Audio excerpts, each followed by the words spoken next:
I have to think of my favorite line in my favorite comedy is Raised in Arizona. It's probably everyone's favorite line about the Huggies. I'll take these Huggies and whatever. White female, French descent, early 40s, sleeping, Tuxedo, Edmund, Tux, Hey, sweetie. Scratchy, Cassavetes. Wow, it's hanging out. I know his butt's always hanging out. What's your butt hanging out for? Put your tail down. All right, I will do a segment on the shiner. Yeah, you can see it really good right there. I got a shiner from a cabinet. I hit my cheekbone on a cabinet. So, took 2 days for the swelling to go down. These things are sharp though. I'll talk about it later. Here's an example of a cabinet. What'd you say? Oh, you're talking about the alarm? I don't know. It said online 3 days. So I started my day today. I put on some Rainn Wilson. It's called Boom Soul or Soul Boom with Rainn Wilson. It's on YouTube. And then the System of the Down guy, Surge, was on it. So I started listening to some System of the Down. I forgot how good they were. They got 7.1 million subscribers on YouTube. System of the Down. I think Rainn Wilson has like 43,000. But he has a talk show. It's like a podcast show. Anyway, I think it's pretty cool. Yeah, just talking about that. It's a C-130 Blue Angels, a U.S. Marine. It can hold like 90 paratroopers. It's a maritime patrol too, and a gunship. It's got 4 turbo propellers. A little thing about Sam Shepard too, just wanted to talk a little additional thing.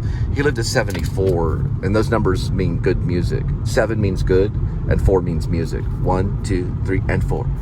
So he was a musician and a drummer. He played Butch Cassidy in a movie. I got to look up that movie, but Butch Cassidy, you know, and the Sundance Kid, they went to Mexico and they robbed donkey payrolls. There were these guys that went around on payrolls. They were like mobile banks. They had coins, gold coins and stuff that they'd pay the Mexican workers, you know, the people that were working in the fields or whatever, or whoever showed proof of payment. They were like a traveling bank. And then Butch Cassidy and the Sundance Kid, they were hired, I think at first, to oversee the donkeys. And then they just turned on them, took the money, and they stayed in Mexico rather than try to come back to America, where they were wanted here by, I don't know exactly the type of enforcement that were looking for them, but various train robberies they went through and all that kind of stuff. They did hide out in Fort Worth. So Butch, who was the older guy, knew a lady named Etta. Her name was Etta, and she had a place. It was called Etta Place. And that basically was like a brothel that she ran. And they would hide in there, somewhere in Fort Worth, downtown Fort Worth. They have a historical site. But I don't know if Sam Shepard would come down here to investigate Butch Cassidy. I know he probably was interested. He liked Westerns. I don't know if he did that.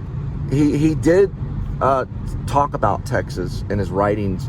He said that Texas was tame, but he was always going to Mexico. He was always going to Tijuana. And he felt Mexico was exciting and a crazy place to be, which it probably is. I've been to El Paso. That's about as far as I've gone. And I've gone to the border of Tijuana. But I've never been into Mexico. I've never been in there. And it's supposed to be crazy, you know. It's a different kind of place. But I, from what I've seen in documentaries, a lot of people go there and just start over there. You know, like people buy houses there. The economy is cheaper for them to live. They can show up with a few $100,000 and live like kings for a very long time, because of the money ratio of peso and dollar, or the pesos and dollar. it's such a good thing. You bring $100, it goes very far in Mexico. Anyway, that was, you know, something I wanted to say about Shepard too. He did have a tie with Mexico, just like Tennessee Williams. It was in his writing. Tennessee Williams also brought forth the Latino culture in some form or fashion, but he used the language too. Not a whole lot, but he did. I think late Henry Moss has it. A few of the other plays, it'll sneak in there, and then he talks about it in True West a little bit. He talks about how Lee would go out in the desert, you know, and had a fighting dog, which is big time illegal here to have a fighting dog. That they mention the desert more than they mention Mexico. He may not in True West. He may allude to it in True West, but he does mention the tie between and the border. He does mention that a little bit in his prose writing, when he's writing about his father and his life and things like that.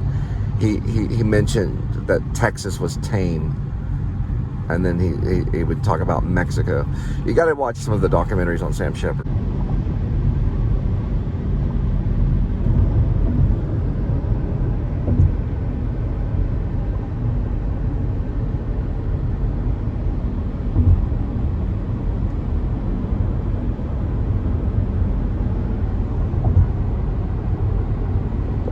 Lake Worth.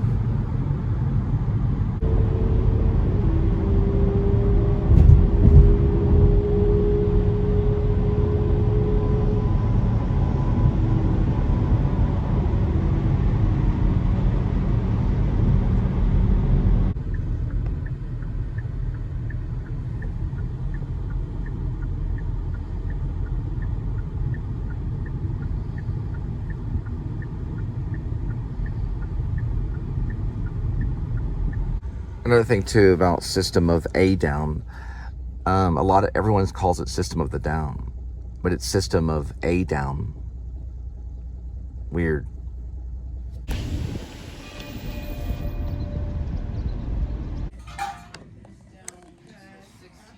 a payment. They have self-checkout over here, but you can make payments here. All right, got to make my payment. So what's cool on, there's self-checkout and there's checkout. What's cool on checkout is that you can make a payment with cash, even cash and card. So you can just go in there and give them cash at the checkout, and that's a payment. Or you can just do card.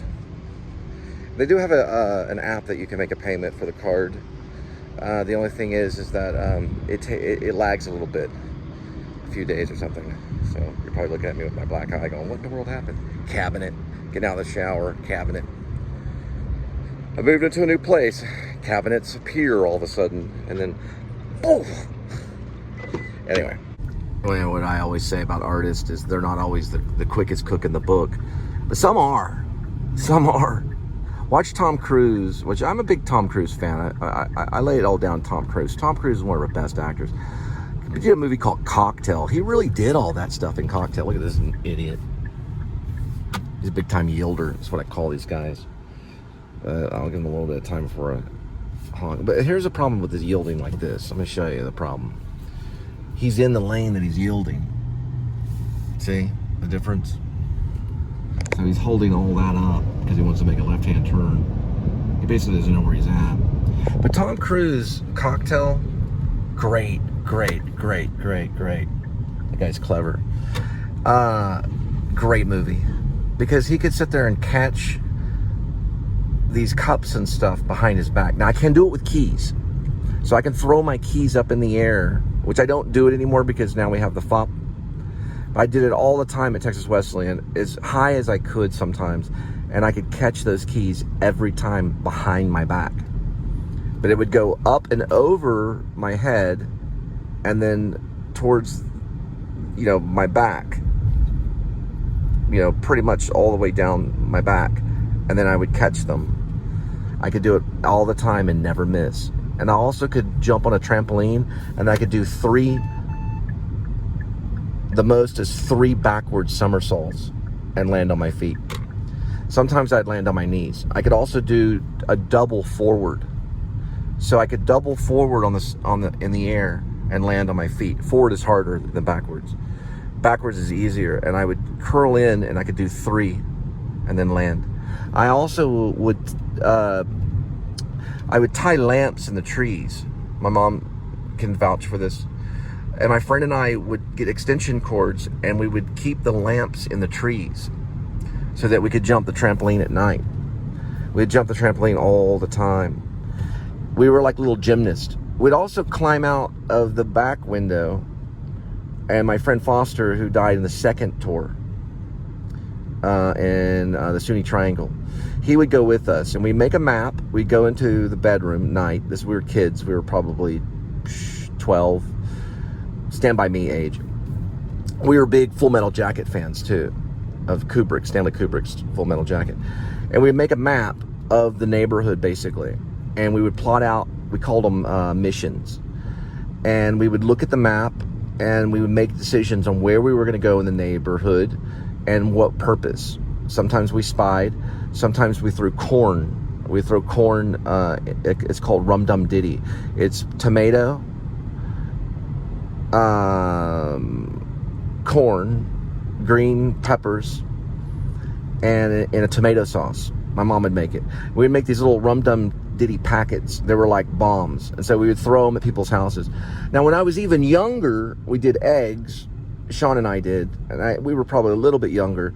We did get busted, and so the cops came. They knocked on the door, and my mom answered, and she said, "We need to talk to your kids." And we showed up at the front of the door, and they said, "You'll have to clean all this up." So we got water in pans and soap and sponges. We went to the next door neighbors and then cleaned all the egg off the car, off the windows, and of the house, as much as we could. And they told us to do that. So we didn't hit that neighbor again. And at that point, we stopped hitting houses with eggs and Rum Dum Diddy. Rum Dum Diddy, we didn't do a whole lot. Now, Sean was he's known as Scro. He's out there. He's a painter. He also was a truffle hunter for cooks. He would go with a pig and hunt, or I think it was a pig. I don't know how he did it, but he hunt truffles. He got busted when he was younger and had to go in, but then he went to Europe and was a squatter. He lives in Oregon. He has his own place, and he also fishes for steelhead. Well, Sean, known as Scro, we were big Dungeons and Dragons fans, and we would play Dungeons and Dragons. We had our own version of playing it. It was like a gypsy version of Dungeons and Dragons. But we used the dice, and we had character sheets, and we had the dexterity and the wisdom, the charisma, and we played the rules of the game. We also played live action Dungeons and Dragons. But Sean would carry like sais. We had samurai outfits. Well, not samurai outfits, I'm sorry, ninja. We had ninja outfits, and we carried like sais. Our Sean would. And also ton fungs. You know what ton fungs are? They're the old school thing cops used to carry back in the old days, and they had a little handle. They would go down your wrist or like this. They're called tunfus, but they're also Asian too. Well, cops had more of a bat thing, like the English cops. We had the tunfus, and a cop stopped Sean in the middle of the night and said, "What are you carrying?" He had him. He was running with them and had him in his ninja outfit. And he said, "Oh, these are tunfus." He goes, "You can't carry those." He says, "It's just wood on a stick." He's like, "It doesn't matter. You can't go around carrying a weapon." It's a defensive weapon. They're really just a piece of wood with a stick. And they go, they use them. They still use them. They use them. Cops use them in riot. And it's a riot gear stuff. But regardless, because they can protect your arm here. And regardless, he told him he couldn't carry it. He was like 12, The size, it would have been a big deal. I don't know. He said the cop pulled up alongside of him and said, "You can't carry those." This was the middle of the night. They didn't have a curfew. Jessie Ferguson would join us sometimes. He didn't really like Sean. No one liked Sean. Foster would put up with him. Foster became the Marine of the group. Jessie had his own group called The Force, and it was like a bunch of athletes, and it was kind of a sellout. All, police action, big time police supporters. We were more like ninjas. or Dungeons and Dragons fans. And then we would have to tolerate the police. But Jessie was pro police, and Foster was an explorer. So he'd ride with the police, and then he would come back and tell us, what it was like. This is when he got older, when he was more of a teenager. His whole goal in life was to become a police officer, and he died in the war, the second tour, but he became a fireman because in Florida, Foster went over to a bar, and his mom died of emphysema. It's a horrible death, and you spit up blood. It's horrible. Foster saw all of that and loved his mom immensely. I went to his brother's bar mitzvah. Bat mitzvah is female. Bar mitzvah, Jason's bar mitzvah. And Foster wasn't an outcast for being that way. We were Christians. I was a Baptist, but we hung out with him anyway.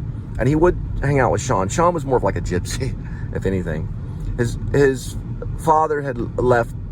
Sean's father had left the family, Scro, and he had a stepdad that he didn't really like a whole lot, and his mom was kind of wild. But Sean was like the gypsy, and they didn't really like him a whole lot. And I made them all hang out with him anyway.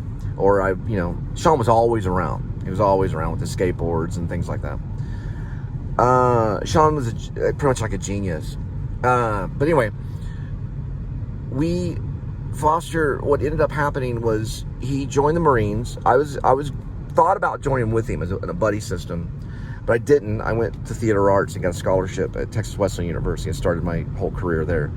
He would write me letters. I wish I had those letters. But the letters talked about how they taught him to kill and all this stuff. But we watched we fantasized all these Marine movies like Heartbreak Ridge and Full Metal Jacket. Well, I always told him, look, keep your head down. Like, basically, it's not worth, blah, blah, just keep your head down. We don't know how he died. None of us know. But he did go over there, and he didn't come back on the second tour. The first tour, he came back, and he had a sports car. Because he had like $100,000 or something. It was a lot of money for combat. It's combat pay. And he came back, and he had a full-on car, And I was a skinny little Texas Wesleyan theater major. He told me, man, you're too skinny, man. And he showed me like moves. Like he showed me jiu-jitsu and showed me arm locks and stuff. Then later on, I'd pursue jiu-jitsu towards the end of my graduation at UNT. I was taught jiu-jitsu by a deaf cop that wore a hearing aid and his friend, which I think was another cop. I don't know for sure. But he was a retired cop. And he taught us jiu-jitsu. Before I left for Los Angeles, I wanted to know how to fight on my feet, just in case. Never had to use it, but I know it's there for me. And it's a pretty serious martial arts. I could have used it, but I would choose not to use it. If you can call, recently I'd say pretty much close to my life was saved by Shoak, who's an officer somewhere around here. But he showed up with two other officers, and I could hear the sirens, so I just stayed put, and tried to get it all visually on camera. So that's a story that's separate from everything else. But jiu-jitsu teaches, it's the art of defense. And it basically teaches you how to get out of a lot of situations. It was designed for the servants, Japanese, in Japan, that worked the fields. So when the samurais would come to them with armor to kill them for whatever reason, it was designed to get around that. So it was designed to get around the samurai sword, to get around their armor, and to basically end the samurai. The samurai did not understand it. So they would be put out of their, of their duties really quick if they challenged someone with jiu-jitsu. The jiu-jitsu person could get them. It could put them in certain locks and stuff. But what they teach, though, in self-defense is they teach to get away. Okay, if you're surrounded, they teach how to get away. So it's a certain kind of thing. But I was only taught self-defense classes, so it wasn't like I didn't pursue any type of belt or anything like that. This was only for defense. But yeah, Foster knew some of it, so it is in the Marine Corps. Some of it is.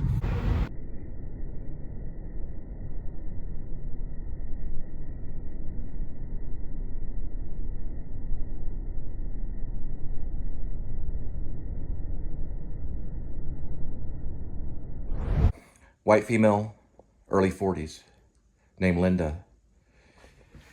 Kitty cat, Tuxedo. Full name, Edmund, Tuxedo, Scratchy Cassavetes.